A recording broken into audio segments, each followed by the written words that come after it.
Hello everyone. This tutorial is about the composition of blood.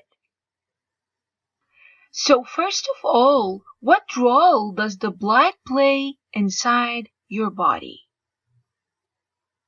Your blood acts like a transport system which carries oxygen, carbon dioxide, food and waste products around the body.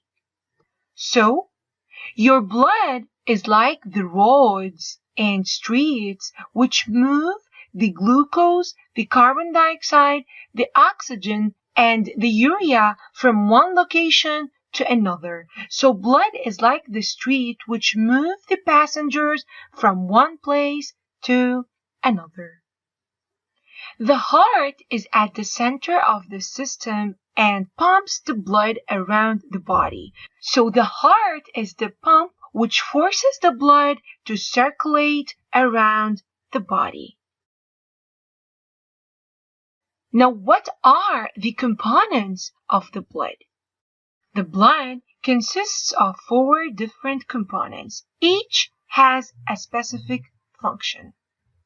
Blood consists of the plasma, the red blood cells, the white blood cells, and the platelets, which we are going to discuss in details in the coming tutorials.